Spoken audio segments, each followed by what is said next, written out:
Here at the end of our walk through the Ten Commandments, we have a fantastic opportunity to introduce the Samaritan Targum. An interesting feature is that Commandments 1 and 2 become one, such that the material we've covered to this point are actually Commandments 1 through 9, and now a new commandment becomes commandment number 10. So to get a feel for what I'm talking about, let's look in the BHS.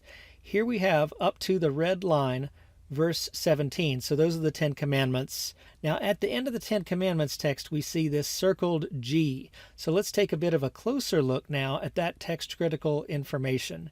We have a squiggly plus add, which means that whatever that siglum is talking about, there's additional material here.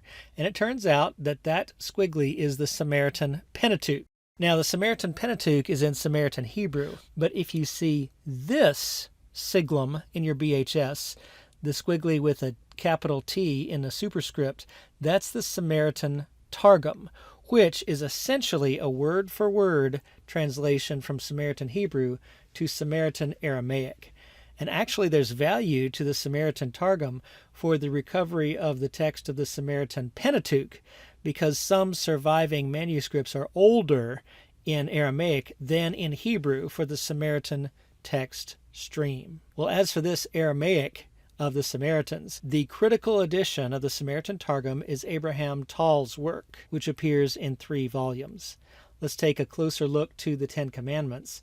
You see on the left, in the upper right of that page, this is Manuscript A, it's Shechem Synagogue Manuscript 3, which is the final phase of Samaritan Aramaic as it was passing out of all use.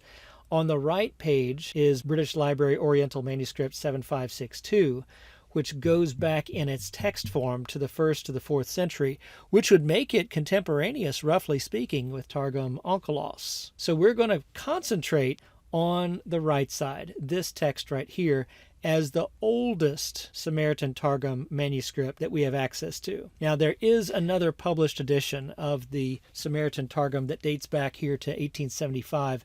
As we make it big, it's even more obvious that the actual manuscript has a different font than what we see in these published editions, where it's the familiar Hebrew square script. This is because the Samaritans use a different script, a different font altogether, and you can find this alphabet in Abraham Tall's Samaritan Aramaic grammar.